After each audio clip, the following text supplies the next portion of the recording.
Hello and welcome. My name is Raj Persaud. I'm a consultant doctor and psychiatrist. I'm based in Harley Street, London, and I'm delighted to be joined today by Professor David Pendleton. David is a professor of leadership at the Henley Business School, perhaps the most famous or one of the most famous business schools here in the UK. And I gave a talk at the business school about a year ago on how AI may or may not be replacing all our jobs. So, David, welcome to the program. Tell us a bit about your background. Tell us a bit about your connection with leadership and how you got to be an expert in leadership. Well, thank you. And thank you very much for your welcome and for inviting me onto the program. I'm a psychologist by background. Did my doctorate a number of years ago, as most do in my profession, and started my first part of my career looking at some aspect of communication in healthcare. But what I graduated to over time was an understanding that an awful lot of the issues in the health service that were not communication issues tended to be organizational issues, and that got me interested in leadership. So I've been in the field of leadership for about 20 years now. And the ideas that I have developed have come really from three streams of activity. One is I have run my own company, a small company, but also been an HR director in a FTSE 100 company. So I've been a leader in my own right. The second thing is, as a consultant, I've worked, I think, in all but South America around the world. I've worked on every continent in just about every type of business you care or organization you care to name, public and private sector. And the third is, of course, as an academic, I've had an opportunity to sort of read the literature and review that and do some research in my own right. And so the ideas about leadership that I've come to talk about, work with, and consult in have come from the confluence of those three streams, really, Raj.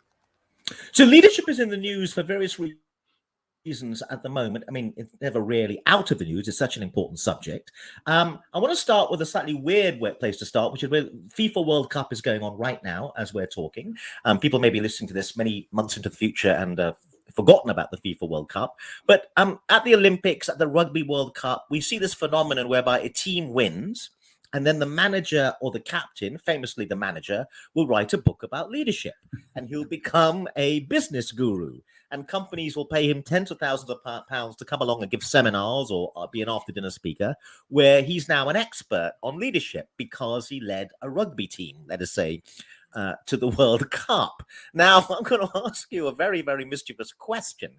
The Economist magazine last week, I think it was, had a very cynical and critical article precisely about the FIFA World Cup and about the management guru stuff that will come out of it. And basically their argument was, yes, there's a kind of industry of management gurus that will qualify themselves because they managed a team in some sport that won the something, and they will then argue they know something about leadership.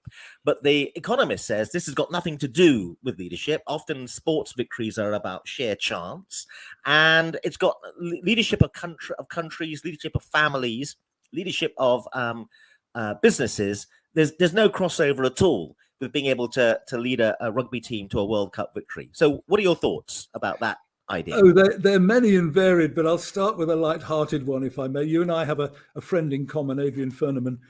Adrian last introduced me on a platform with him to say that David and I are often called gurus, but only by people who can't spell charlatan. And I've often been amused by that idea. Seems to me we can take ourselves far too seriously, and Adrian usually is a good way of debagging us. But what I would say about it is that part of your subject and mine, I'm a psychologist, you're a psychiatrist, one of the things that we try to do in our subject is to figure out what leads to what. In other words, there's a whole bunch of things we do, and we see an awful lot of outcomes happen as a consequence. But connecting specific behaviors to certain specific outcomes is much more difficult. And I think that's the problem that the sports gurus often run into. They know what they did to try and help their team win. They saw the result of what happened. But can they tell you for sure why it happened? Almost certainly not. And that's why I think I wanted to emphasize right from the start, this confluence of three streams. What I've tried to do is act as a leader and notice what happens. as a consultant, work in a variety of different organizations and see the kind of actions that we took together with our clients and see what happens, but then go back to the research literature to see if we can figure out why.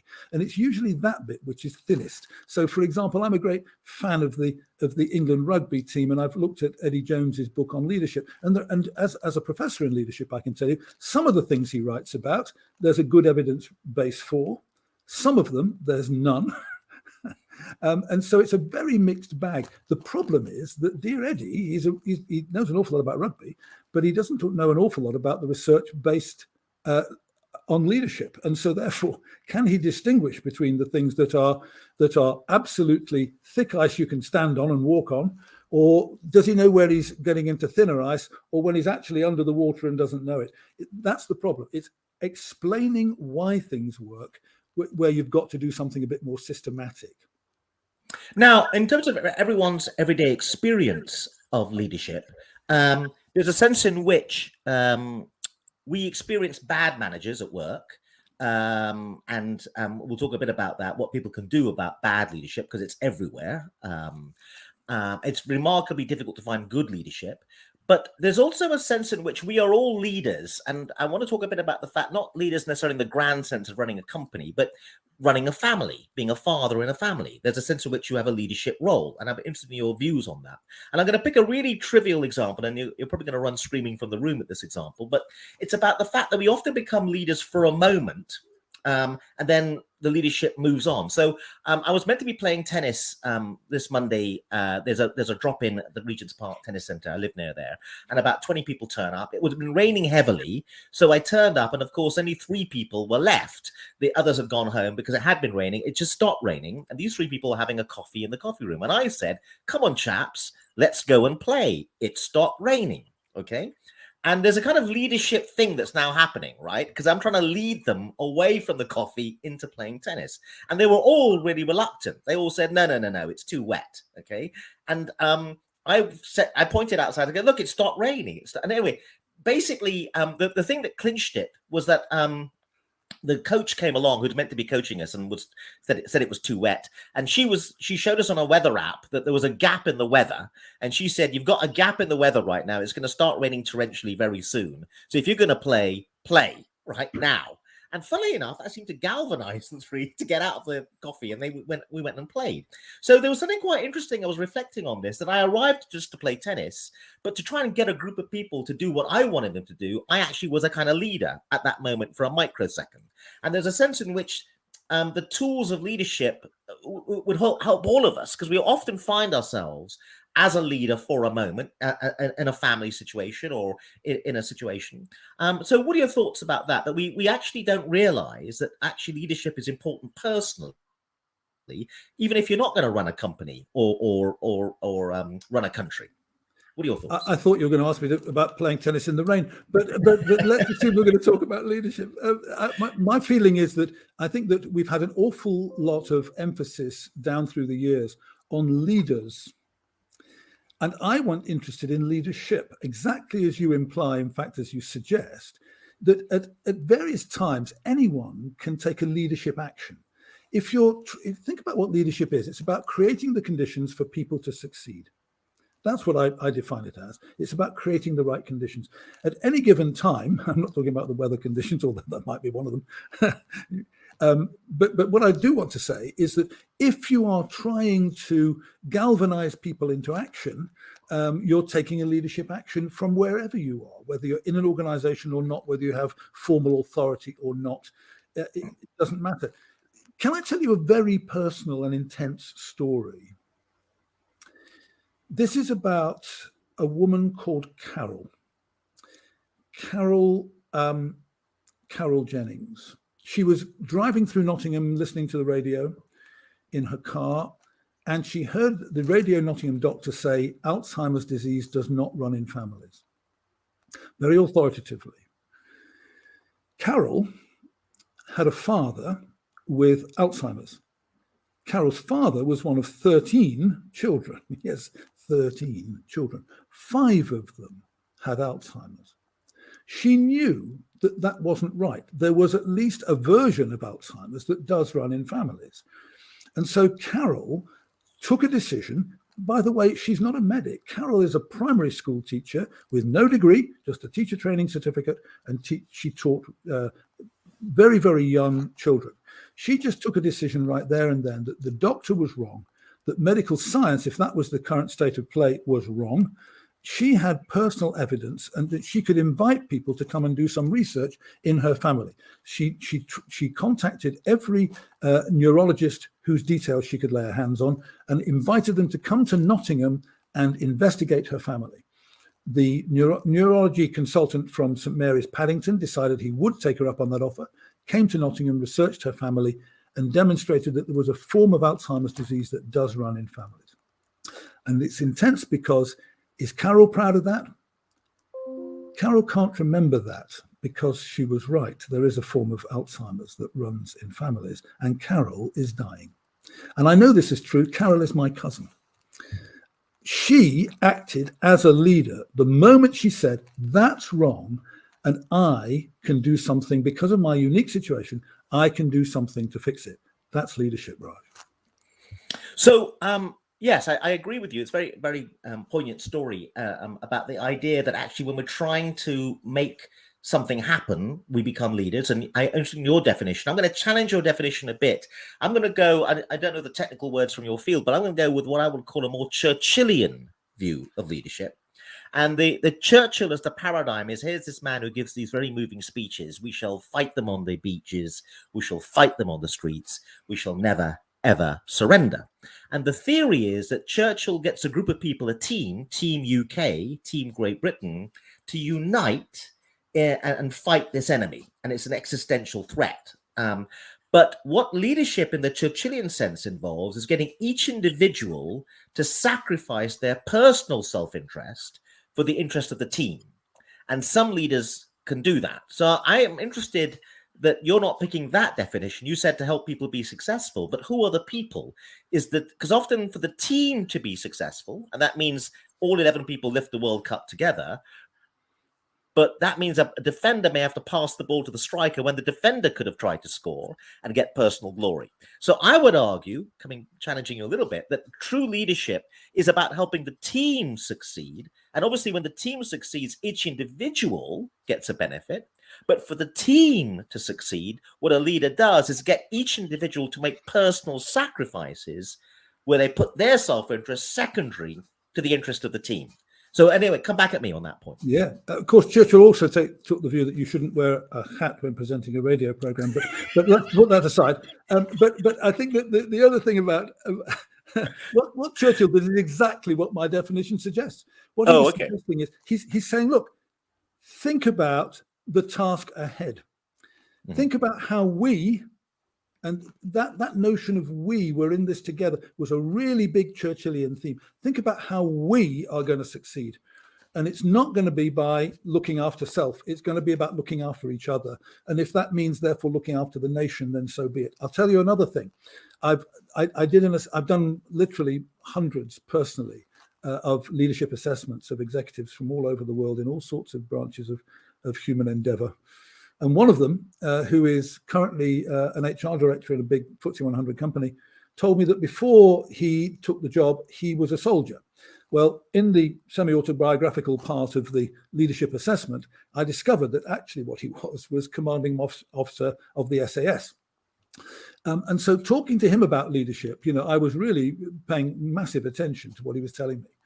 And what he suggested to me is that, people don't die for Queen and country. They die for their colleagues, for their mates, for the people around them. And so what they spent an awful lot of time doing in special forces and also in the army more broadly is that when the emergency light is off, in other words, when there isn't a war that you're fighting right now, they spend almost the entire time doing two things. One is developing the leadership capabilities of those people who have responsibility as officers. But the more important thing is building the sense of team. So it's the sense of we, not I. And that's entirely Churchillian and is one of those preconditions for success. So now we're going to engage in why people are cynical about leadership, because I'm going to stay with the Churchill example. So Churchill is busy telling the British people, we can do this, we can beat the Germans. But then he goes off to America and says to the Americans, listen, we've got no chance. You've got to come into the war. Otherwise, it's curtains for us. So he's being, at best, duplicitous. I know I'm no overly simplifying the story to make my point, but he's also being what all leaders, I'm going to contend, have to be, is being manipulative. Right now, isn't that why people are cynical about leaders and leadership? Because manipulativeness is at the core, to some extent, of one of the leadership tools. Come back at me on that point. Yeah, no, interesting. I think it's worth pursuing this one because there are a number of these kind of push it too far and it derails. So before I get to your question, what's the difference between stubbornness and persistence? Persistence is thought to be a good thing, stubbornness a bad thing.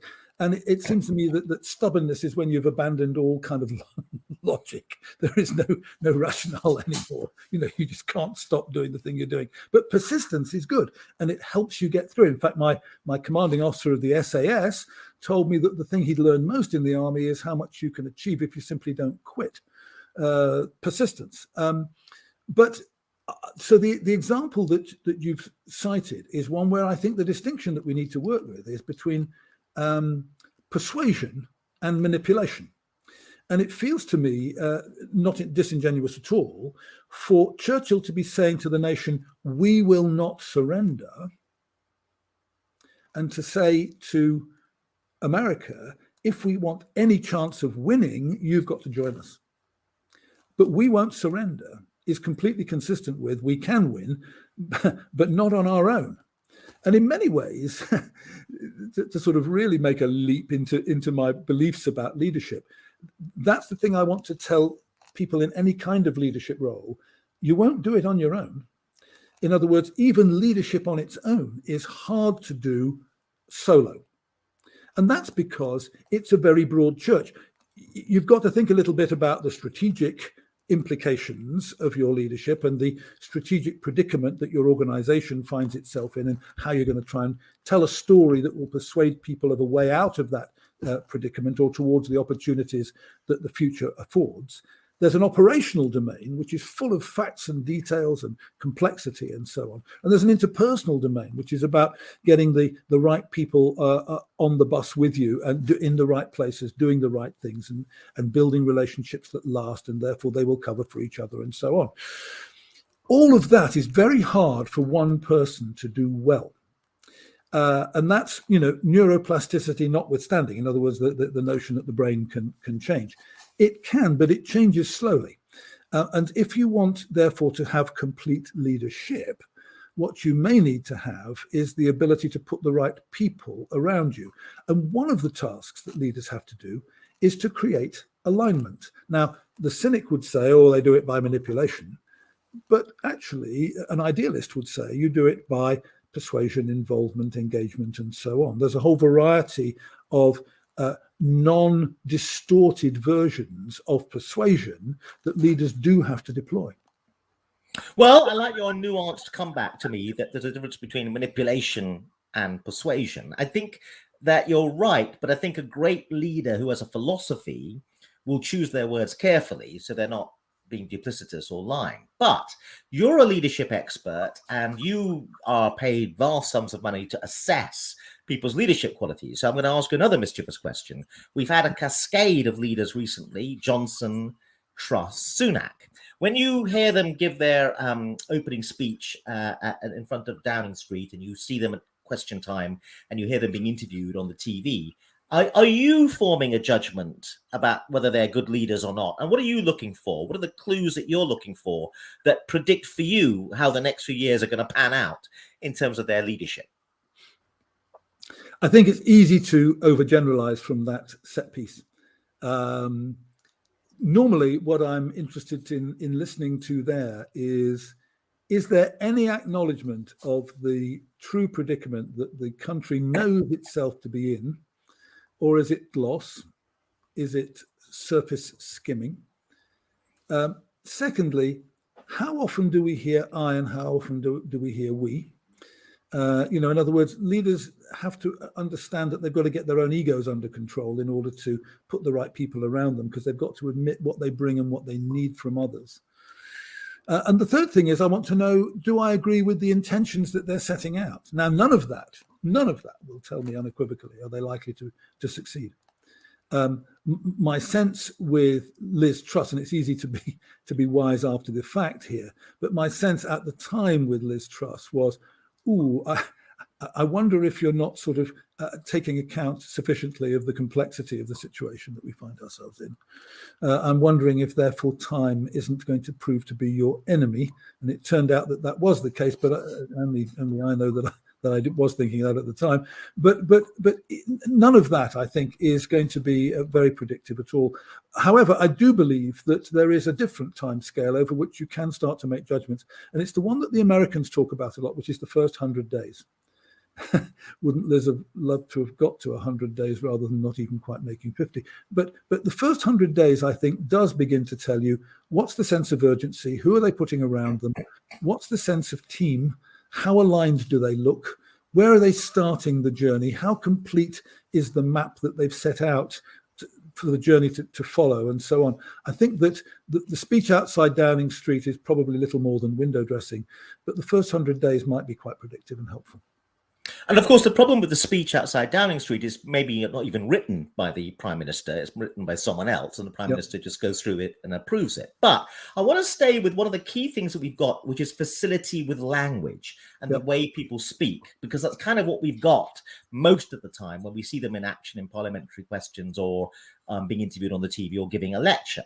And we don't know what's going on behind the scenes. We'd love to know, but we don't. Now, you will know already that psychologists believe that there's a lot that we can tell from the way people speak. There's a very famous example, which is IQ. Intelligence is often correlated with vocabulary, and particularly people who use very rare words from time to time are thought to have a higher IQ. It's a correlation, which is why, by the way, often instead of using the word blue, I will throw in turquoise or azure. And I did run an experiment on Tomorrow's World on TV, which showed that the general public did make an assessment of someone's IQ based on rare words and vocabulary use. So even a very short conversation, you can do massives in impression management by, if you knew this technique and threw in the occasional rare word. If we go to Churchill, we shall fight them on the streets. We shall fight them on the beaches, fight them on the streets. We shall never, ever surrender. I have nothing to offer you but blood, sweat, toil, and tears. People forget the toil bit. The man had a facility with language, whatever you may think about his politics. He was a poet almost, right? And there's a sense in which we may be wrong to form a judgment about his leadership qualities, but definitely he must have been, and there's no doubt about this, a very intelligent man, and his language revealed that. And I'm going to take another example. Martin Luther King, famous Washington March, I have a dream speech, okay? Mrs. Thatcher, we should run the economy a bit like a housewife. A housewife runs the economy this way. Now, that was a very bad analogy because an economy is not the same thing as a housewife's budget. But there is something about the use of metaphor, analogy, painting a picture with words, which we don't seem to see with the current bunch of leaders we've got.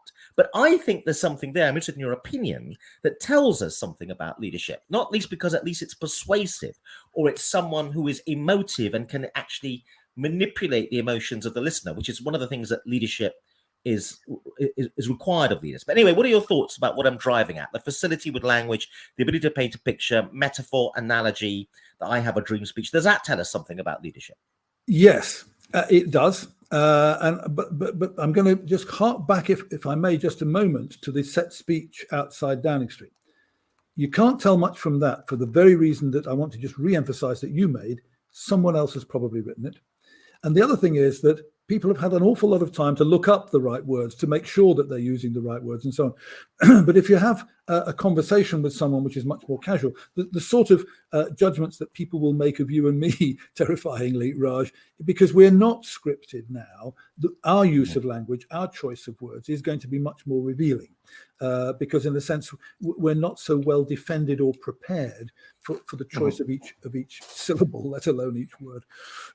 Now, so having put that aside, what I want to say is that, yes, leadership has a role in inspiring. when I write about leadership, I talk about 7 tasks that leaders need to get done that sit within those 3 domains that I mentioned to you, the strategic, the operational, the interpersonal. But I'm very conscious also that there are a number of enablers, and I've identified 5, the first of which is the ability to be able to inspire people. Now, think about what inspiration is. Inspiration has to stand firmly on 2 feet, not 1. Inspiration has an intellectual component. It's very hard to inspire people with poor data, sloppy logic, a weak argument, discontinuous thoughts, and so on. Disconnected incoherence is unlikely to inspire. That's intellectual. But the head in inspiration simply orientates us. It says, we've got to go this way, not this way. No, not quite that way, more there. It can make so nuanced, subtle judgments about the direction that we need to head in and can make a case as to why. But inspiration stands on another foot, which is the foot of emotion, which kind of propels us down that road. So the head tells us the direction, the heart pushes us down that road, or if you like, pulls us down that road. And the distinction between push and pull is quite an important one, which I could elaborate on if you want. But it will. You need to be able to touch both. And it seems to me that in organizational life, we are embarrassed time and again by our feelings. The health service is on its knees right now. My daughter is a GP, and she is on her knees because of the anger that people bring to the consulting room, because they see an empty waiting room, believing that therefore the GPs are not working enough.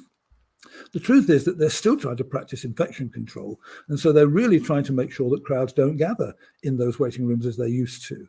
And they're working 12-hour days. They're absolutely on the chin strap. They're about stretched as far as they can possibly be. And if I were leading any part of the health service right now, I would want to appeal to the hearts as well as the minds of everyone concerned to just be massively appreciative, recognizing of, thankful for the heart that people put into this. They care for people. And the word healthcare, we emphasize health. Please can we emphasize care as well? We've got to understand that head and heart get connected for good leaders to be able to inspire. And we've got to enable our leaders to be in touch with their hearts, not just with their hearts. We're not trying to, run an evangelical show here. What we're trying to do is inspire people, head and heart. You said something about emotions. We're embarrassed about emotions at work. Could you say something more about that? It's a very interesting phrase. Yeah, it's in the sense that if you look at what happens in organizational life most often is the emotions that we're happy to express are, well, I said the word happy. People are okay about positive emotions. They're okay with happiness. They can't help themselves from time to time with anger or frustration. But what about worry? What about care, concern? If I'm trying to work with you, Raj, and I notice that you seem to be under par, how comfortable am I, particularly if you're my boss, how comfortable am I going to you and saying, how are you doing? Can we just have 5 minutes? Are you okay? And that care does distinguish, interestingly, in the research between the most adaptive and most successful teams and those that are not so effective or adaptive, because that care looks after people, sets up a safe environment. The safe environment encourages people to take risks and try new things and innovate. Innovation always carries a risk of failure, and many times it will fail. But if people feel that others have their back, that they're concerned for them, that they care for them, that they've got some feeling for them, they will be trusted and they will give it a go. And it turns out that in a study that was done in Israel of 77 management teams, it turns out that the most adaptive ones were characterized by interest in and concern for each team member's welfare. Now, that's a lesson. The lesson, if you want me to really generalize it, is where's the role of love in the organization? Who can we love and care for in that sense. Because if you think about it, we're going to give the best years of our life and the best hours of each day to our employer. And it turns out, again, from decent research, that if you know that people care for you in the workplace, it's protective of your health and increases your effectiveness as an employee as well. Well, let's talk about that.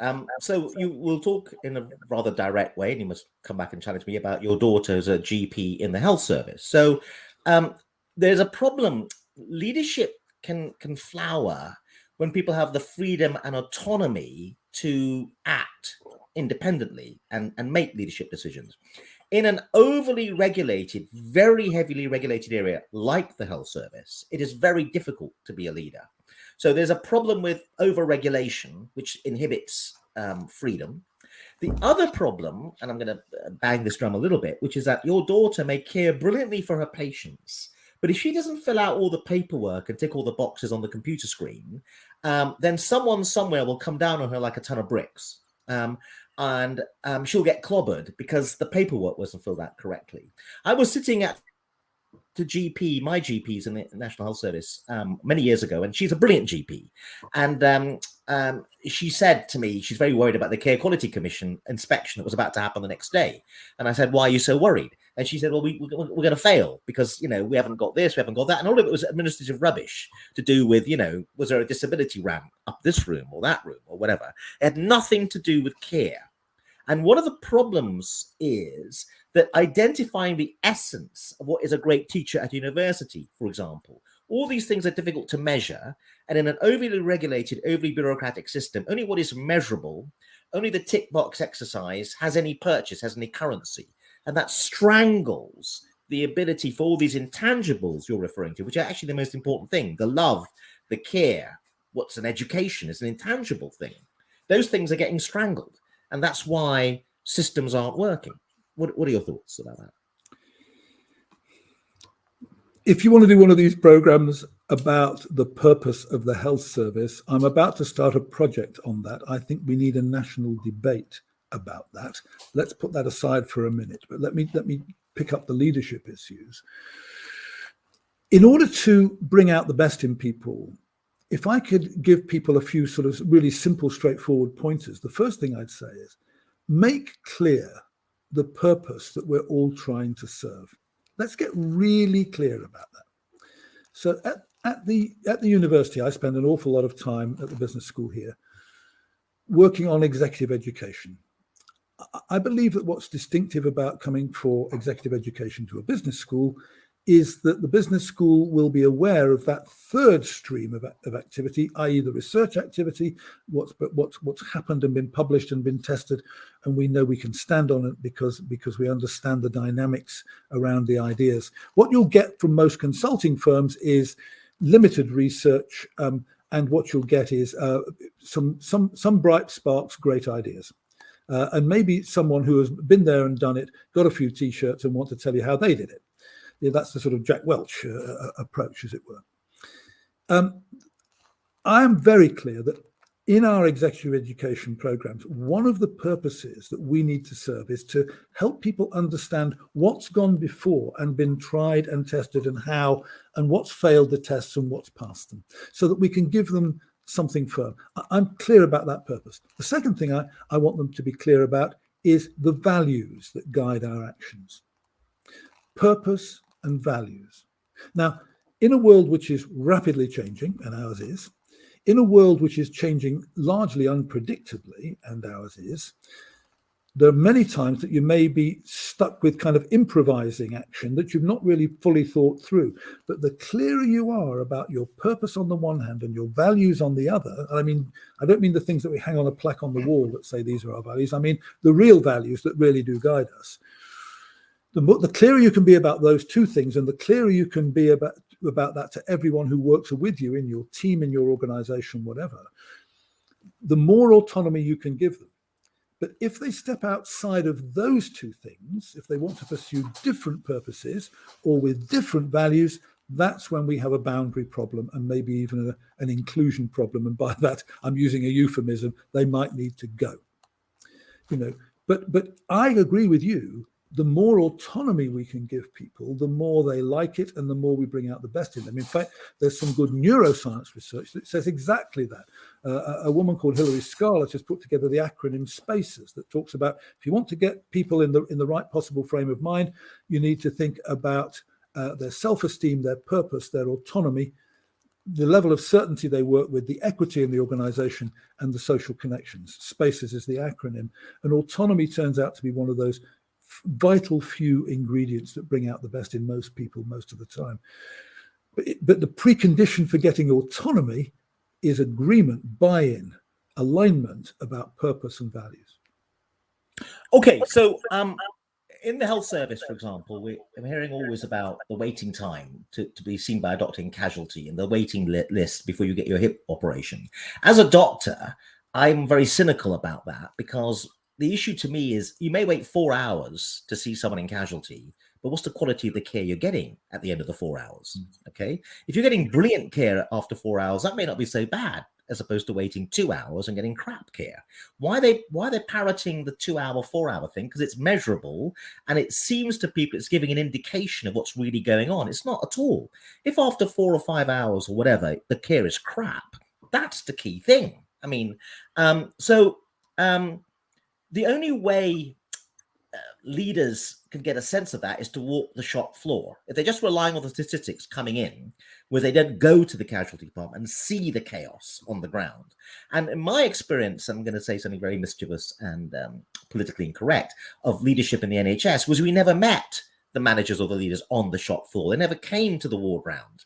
They never saw them walking the wards, etc., etc. And that qualitative sense of what it feels like was missing from a lot of these leaders. So for me, so there's that problem, which is genuine interest of a leader is someone who wants to walk the shop floor and get a sense of what's really going on, because the numbers don't tell you quite a lot about what's really going on. And the second point I have to make is that these euphemisms we keep hearing over and over again, the NHS is at a tipping point. The NHS is under pressure.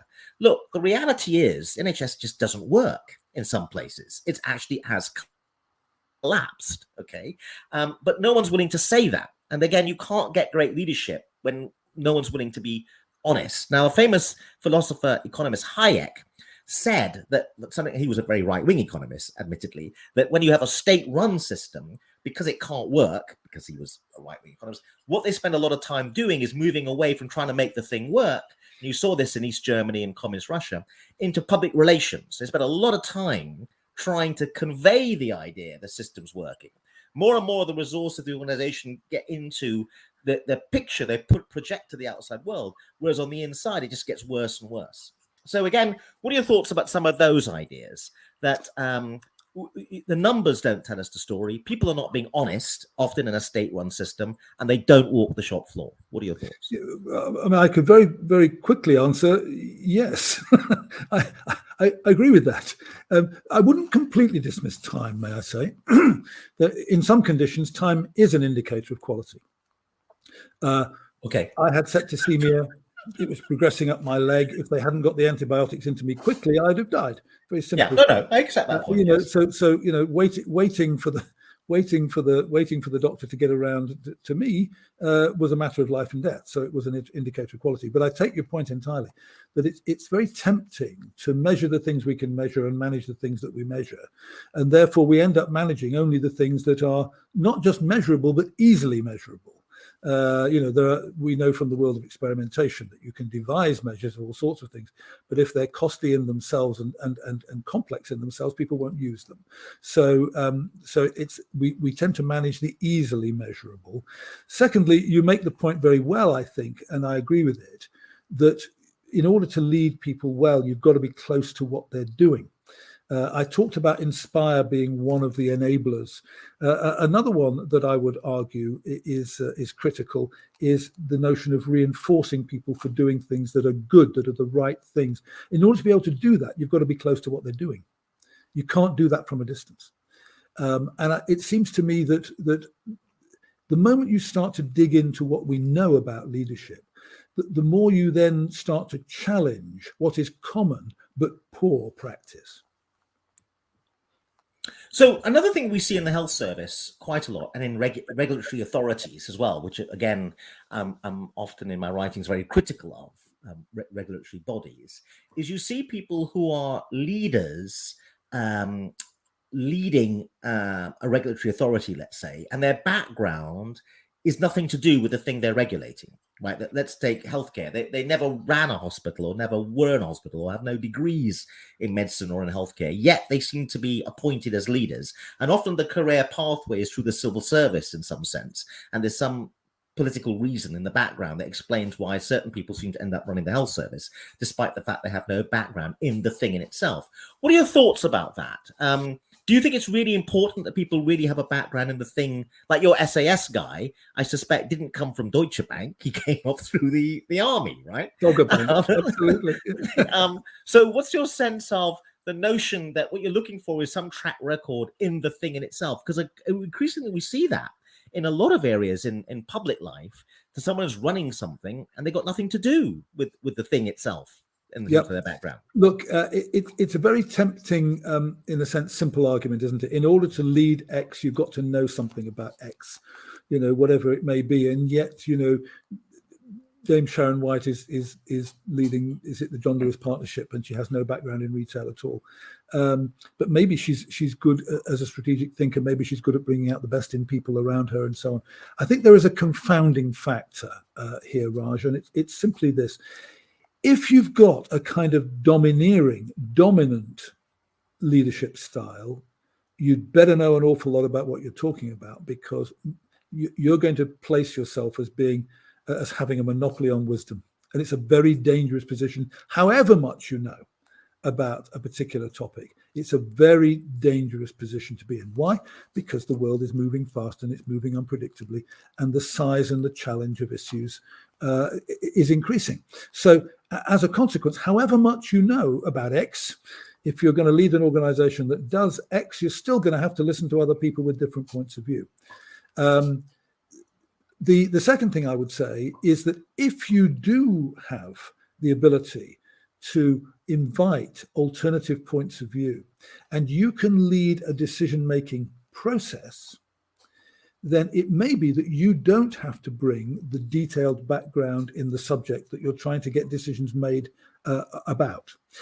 So, for example, when BT floated BT Cellnet as a mobile phone company, they asked a guy called Peter Erskine to lead it. And the predictions at the time, you may remember, were that it was a terrible mobile phone company. It was going to fail. Within 4 years, the leadership team there, led by Peter Erskine, had transformed it into O2. It was the young person's sexy, hip mobile phone company. They had an exclusive first 6 months access to the Apple iPhone when it first came out. And within 4 years, they sold it to Telefonica of Spain for 27 billion euros.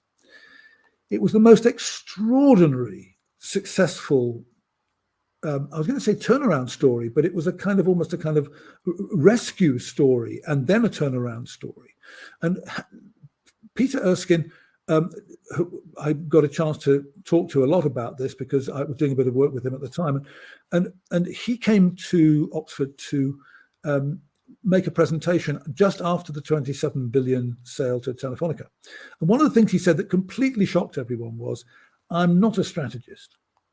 And everyone was kind of heckling him. "Come off it, don't be ridiculous. Of course you of course you are." He said, "No, I'm really not." He said, I'm an operations guy. He said, "My mantra is deliver, deliver, deliver." But realizing that, the first person I hired was a really good strategist in the telecoms field. And I put him in the next door office to me. And by the way, I happen to know, Raj, that his finance director was really good in the interpersonal domain. So I talked about the strategic, the operational, the interpersonal domains as the three bases you've got to get covered in leadership terms.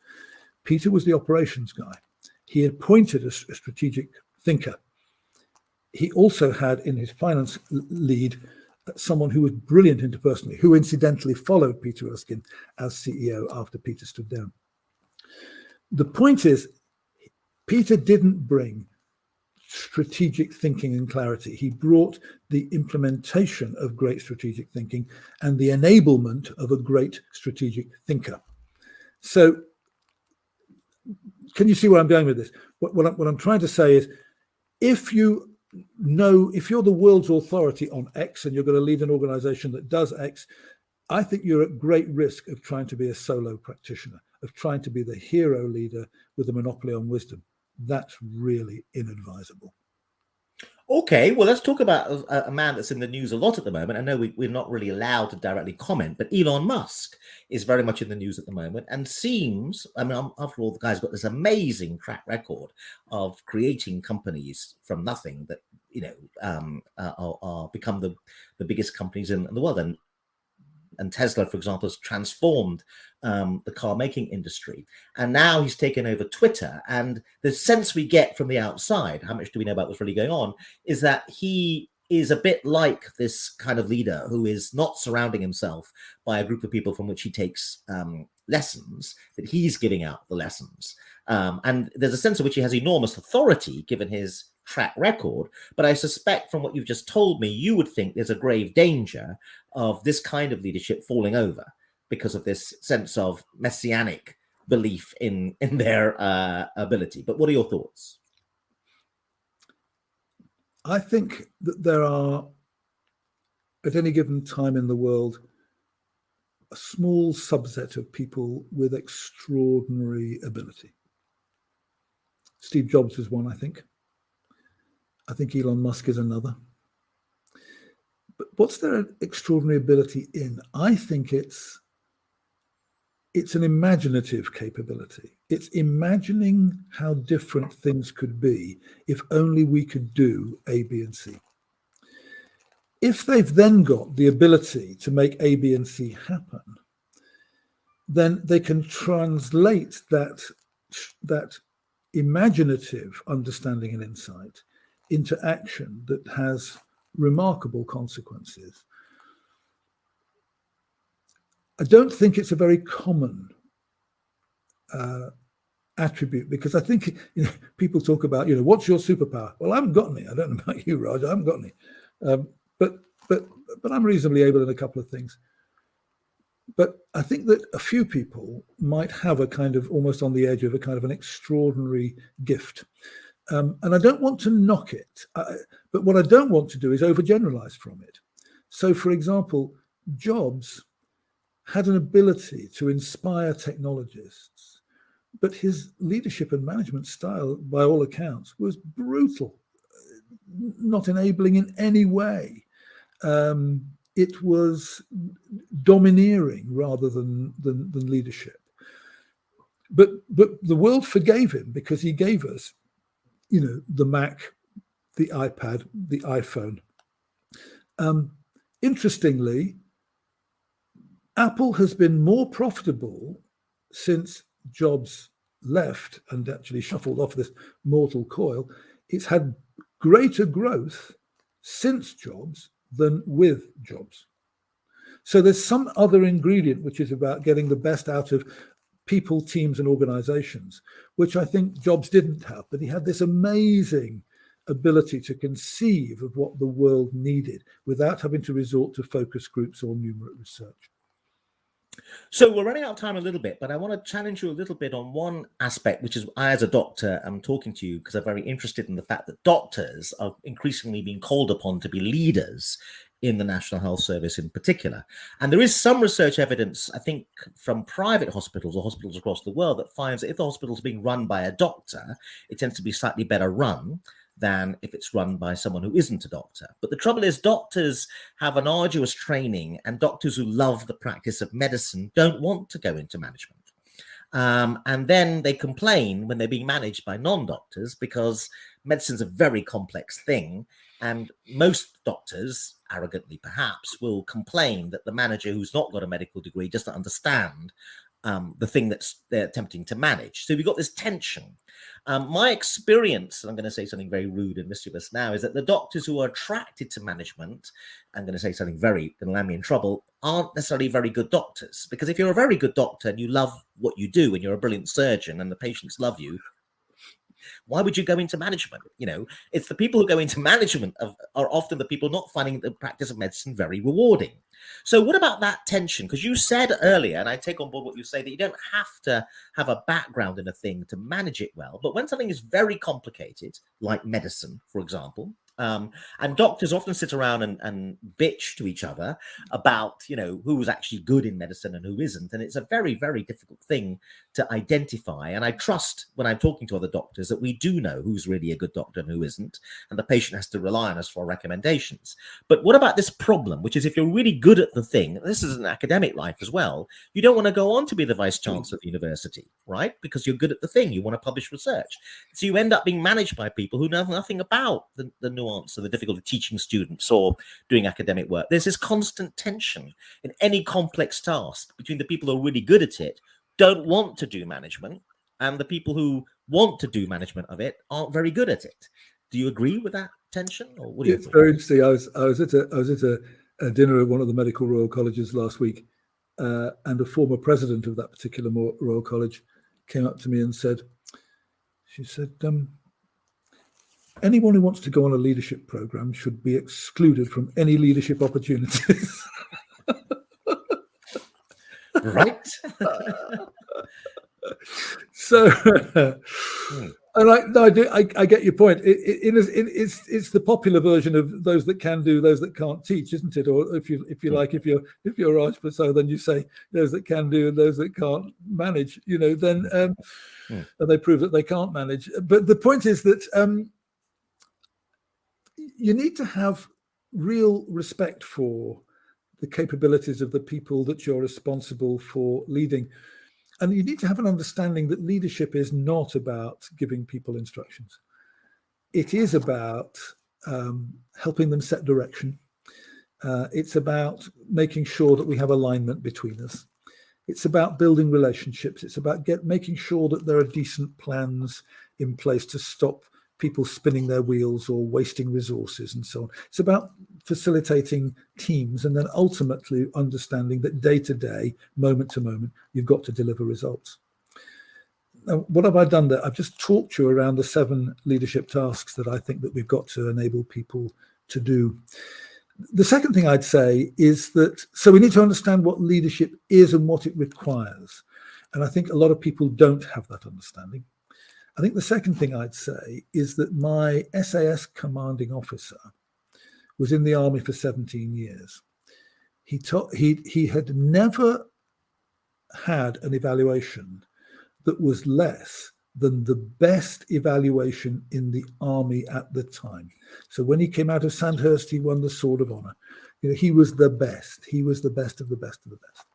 But he understood, and he absolutely endorsed the ideas, incidentally, that I'm sharing with you, Raj, because he said that, whenever the red light's off, we're building the team. That's what we're doing. We're trying to get people to kind of really buy into us and we and what we're trying to achieve and how we will enable each other and look after each other and so on. But the other thing that he told me that shocked me rigid, you think about how much development as a leader has the average leader in healthcare or industry or corporate life or, in the public sector. How much training as a leader have they had? Well, let me tell you that I'm going to slightly hedge my bets here because I can't remember between 2 numbers, but he was in the army for 17 years. I asked him how much time did they vote to developing him as a leader? He said, I think it was 3 or it might have been 5 years of the 17 off the job, being developed as a leader. Wow. Yeah. No, but let's take the smaller number. Let's say it was 3 years, but 3 years off the job in 17, being developed as a leader. Now, what do most people get? A weekend, access to a copy of a leadership book. I still remember talking to one manufacturing organization about what could we do to develop their leaders. And they told me a number of years ago that their budget was a bit tight. And I said, what is your budget? Give me a sense of it. And he said, £50. And I said, well, okay, how many people in your organization? How many times 50 per person does that mean? He said, no, £50. And I said, how many people in the organization? He said 10,000. I said, which book are you going to buy? We play at it, Raj. We criticize leaders and leadership. We don't invest in them. Anything Okay. like Okay. But you said something very significant that's ringing a lot of bells for me. The notion I of knew respect. if I talked enough, I'd say something significant. You've got a great sense of humor, which seems to be lacking in a lot of leaders. I mean, Churchill had a great sense of humor. The last three we've had have not had a great sense of humor, in my opinion. Although the first one, Johnson was meant to have a sense of humor. I wouldn't call that a sense of humor. Anyway, you said something about if you're running a hospital, but you're not a doctor, you at least need to respect doctors. Okay. Now, the experience of doctors is that they're led by people who don't respect doctors, and if anything, seem to spend their time attacking doctors. And many people say the same thing of the regulatory authorities, that we find ourselves inspected and being grilled and questioned by people who do not appear to respect or don't signal any respect.